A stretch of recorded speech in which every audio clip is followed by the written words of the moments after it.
Mėly dvyniai, jums pilnatis Avine įvyksta jūsų 11 būste ir tai reiškia, kad dabar visas jūsų dėmesys, ta kulminacija visa nukryps į jūsų draugus, į bendruomenės, į kolektyvus ir į jūsų ateities planus, į jūsų ateities vizijas. Pilnatis išryškins, kas yra jums svarbu. Ar tie jūsų ateities planai yra tokie, kaip jūs ir galvojate? Ar reikia čia kažką koreguoti ir keisti? Gali iškilti klausimai apie jūsų draugų ratą, gali parodyti, apšviesti kažkokią svarbią situaciją su jūsų draugais, su jūsų bendraminčiais, kažką su jūsų kolektyvu. Jeigu dirbate ties kažkokiais bendrais projektais, gali paaiškėti, kad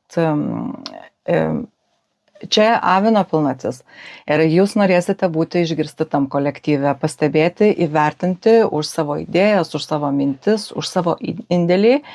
Ir čia bus toks, gali būti įtemptų situacijų, kai jūs pamatysite, ar tie žmonės, kurie yra jūsų aplinkoje, jūs palaiko, ar tie žmonės, kurie jūs supa, ar jie jūs palaiko, ar atvirkščiai, jie trukdo judėti jums pirmin.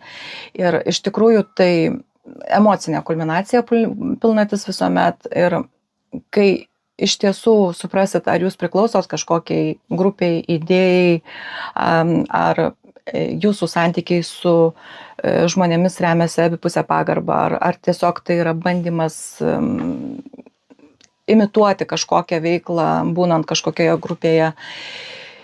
Čia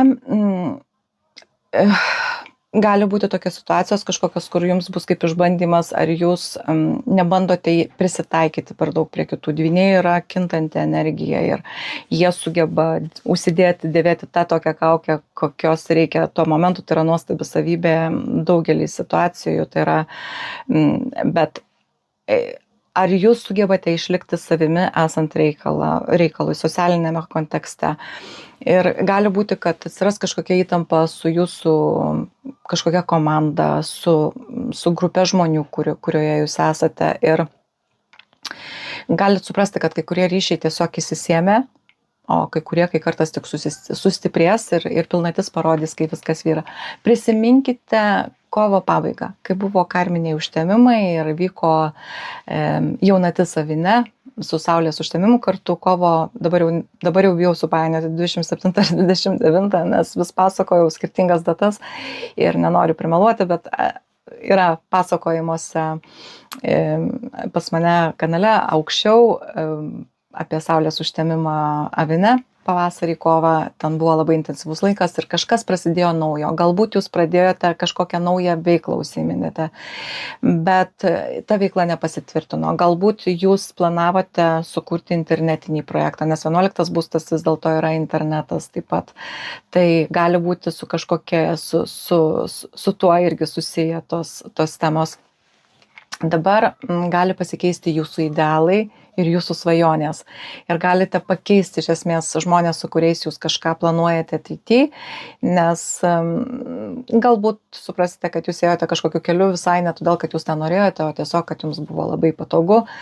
Emociškai gali būti intensyvus laikas vis tiek, tai nėra labai stiprus būstas, 11 yra ateities planai ir pilnatis Avine apšvies. Galbūt jūs nuspręsite, kad jūs nenorite būti šešėlyje ir sukursite savo kažkokį internetinį projektą, kur tapsite matomi visiems. Gal jau sukūrėte kažkokį ir va štai dabar per šią pilnatį jūs išlysite į šviesą ir tapsite matomi, nes tai aviniška energija, jinai matoma ir tai iš tikrųjų tinkamas labai laikas būti tarp žmonių, pasirodyti, rodyti save, kurti projektus, rodyti juos viešumoje. Ir jeigu, kas liečia santykius, 11 būstas nėra pačių artimiausių draugų, tai yra daugiau tokių bendraminčių ir tokių, su kuria jūs kasdienybėje, gal nelabai giliuose, tokiuose draugiškose santykiuose, bet intensyviai bendraujate.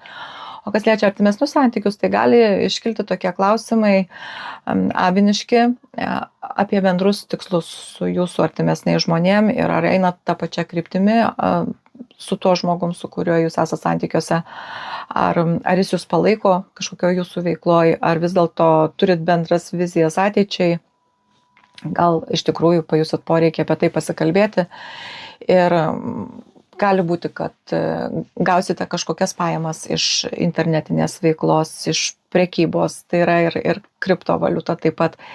Gali būti, jeigu finansai susijęs su kažkokiais draugais ar kolektyvu, gali čia būti įtemptų tokių situacijų, kur kaip pasidalinti atsakomybę ir kaip pasidalinti finansais.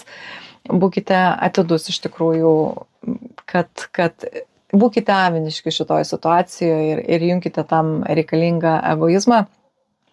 Jeigu pajusite, kad jūs kažkas išnaudoja, tai bus įtempta pilnatis, bet reiškia, tai reikėjo pamatyti tam, kad atsirinktumėte, su kokiais žmonėmis jūs bendraujate. Ir labai tinkamas laikas visiems komandiniams projektams, bendradarbiavimams ir taip pat visai internetiniai veiklai. Ir čia gali apsišviesti labai įdomios idėjos su kolektyvais, su draugais. Galite tiesiog viešai pareikšti apie tą savo idėją subrandintą nuo kovo galo.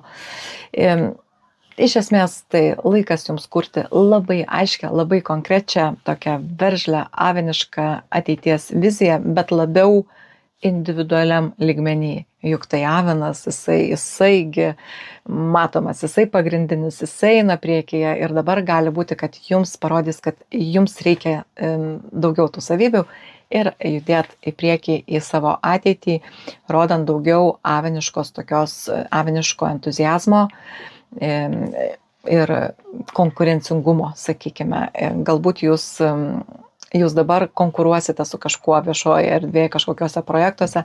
Pilnatis labai daug visko jums parodys apie žmonės, apie bendravimą, apie socialinius tinklus. Visa tai yra socialiniai tinklai ir internetas. Taip pat čia gali būti tokios įdomios situacijos, netgi dviprasmiškos. Jūs labai gerai žinote, ką jūs planavote, ką jūs kūrėte, kas vyksta. Aš linkiu jums sėkmės, eikit į šviesą, rodykit žmonėm, ką mokat, ką galit, ką išmokot. Ir aš dėkoju jums, kad žiūrite. Iki kito karto. Šauliai, mėlyjeji, jūsų pilnatis avine įvyks jūsų 5. būste. Wow! Avinas 5. būste, tai labai karštos aistros. Emocijų tiesiog gali būti toks amplūdis, kad bus sunku suvaldyti.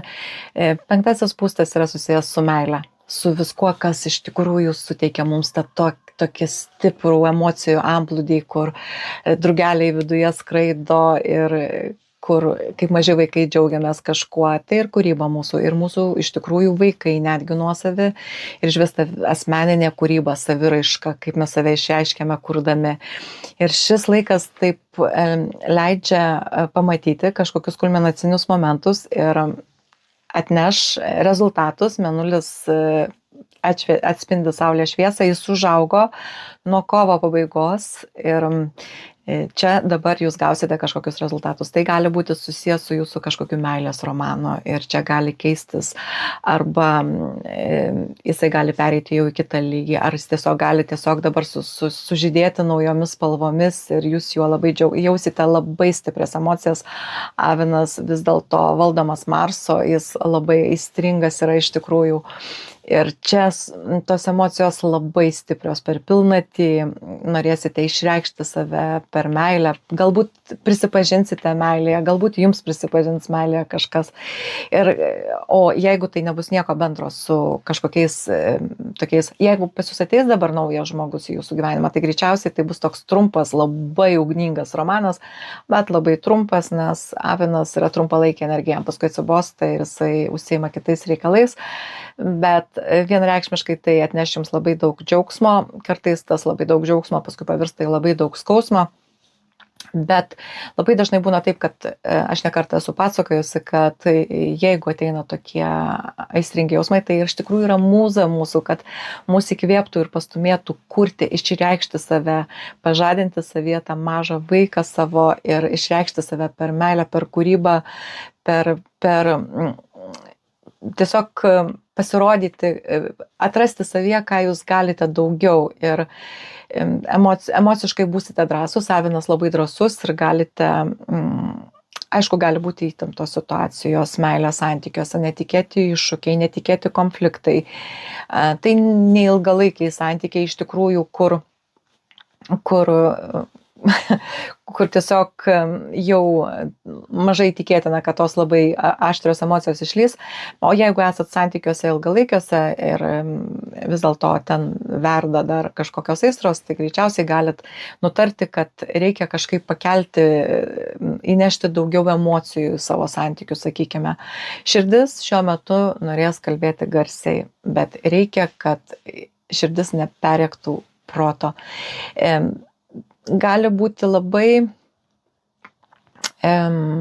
toksai momentas, kad suprasite, kad esate priklausomose santykiuose, nes gali čia pasireikšti ir aistra, ir pavydas, ir toks nevaldomas noras būti su kažkuo kartu, ir gali būti stiprus noras gauti daug dėmesio arba parodyti, gauti tą dėmesį, kad suprastumėte, kad esat svarbus tiems kitiems žmonėms, kurie jums labai brangus.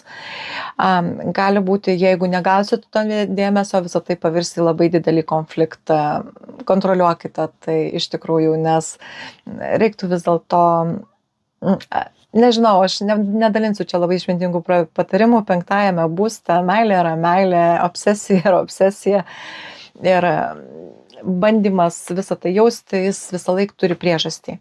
Kaip aš ir sakiau, tai paskui pavirsta kažkokia veikla, kažkokia kūryba.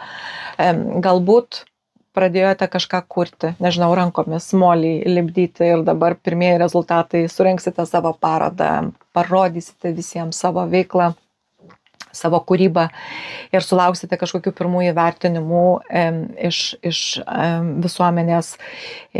Galite iš vis pajusti staiga tokį impulsą rašyti, kurti, tapyti, užsirašyti iššūkius, padaryti fotosesiją, tokią pademonstruoti meilę savo.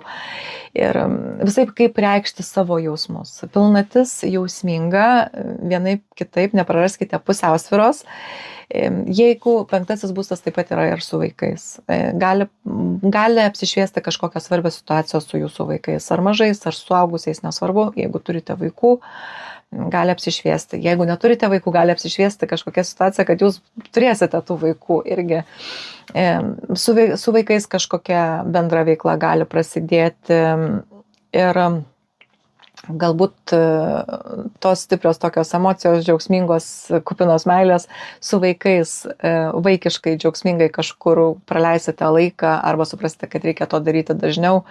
Ir pilnatis gali patikrinti jūs be kaukių, ar sugebate mylėti nesislėpdami už šaltumo kaukės, ar nebijote kurti be baimės būti išjuokti, nesuprasti.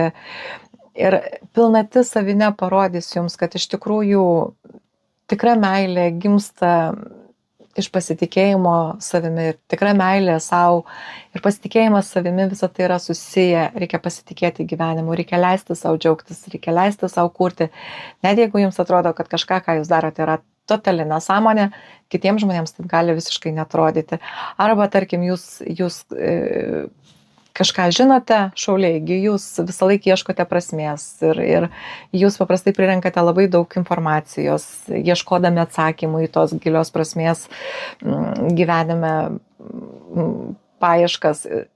Jeigu jos pririnkote, atėjo laikas turbūt pasidalinti su visais ir flirtas gali būti labai stiprus. Iš vis, kai kam tai gali būti tiesiog kažkoks kulminacinis meilės momentas, kur viskas labai išaiškės. Ir aš siūlau nepanerti ten į tą jausmų vandenyną taip giliai, kad paskui bus sunku kvėpuoti ir pritrūks deguonies. Išlaikykite sąmoningumą, išlaikykite, kiek tai yra įmanoma pusiausvyrą. Jeigu negalite išlaikyti, neišlaikykite, patys paskui už tai susimokėsite iš tikrųjų, bet viskas priklauso nuo jūsų asmenės situacijos ir galbūt jums jau senai norisi kažkokios meilės. Tai nelaukite jos, kol jinai ateis ir pasibels į duris, ieškokite, parodykite save pasauliui. Ir čia tik tais vienintelis dalykas, kur dar kažkas gali apsišviesti, tai kažkokie, galbūt jūs įsigijote kažkokį prabangų pirkinį pavasarį ir dabar pamatysite, gausite kažkokius rezultatus susijusius su tuo ir ar taupėte kažkam ir dabar pagaliau apsišvies, ar galite savo tai leisti ar ne. Žodžiu, nebijokite, tai yra maloni pilnatis jums, aistringa. Užsiimkite iš tikrųjų tuo, kas jums nuoširdžiai teikia džiaugsmą. norėjote šokti, užsirašykite į šokius, norėjote tapyti, eikite tapyti. Dabar visą tai pradėkite naują hobį. Arba jūs jau pradėjote naują hobį ir dabar gaunat pirmus rezultatus ir pamatysite, ką reikia ten patobulinti. Čia iš tikrųjų reikia drąsos, reikia būti avinu ir jeigu kažką kurite, rodykite. Galite dabar sulaukti iš tikrųjų tikrai plačios auditorijos dėmesio. Pilnatis gali apšviesti, kad pasirodo tai yra naudinga, populiaru, įdomu, ką aš darau. Ir nebijokit, siūlykit, rodykit, darykit, kurkit, bandykit, ieškokit savęs, džiuginkit tą savo mažą vaiką viduje. Leiskite savo būti ryškiais, leiskite savo būti net šiek tiek galbūt ekstravagantiškais, beprotiškais, nes tai yra vis dėlto meilės, jausmų ir džiaugsmo pilnatis. Jinai nenutinka kiekvieną dieną ir mylėkite ir būkite mylimi. Aš to jums labai linkiu. Dėkui, kad žiūrite. Iki kito karto.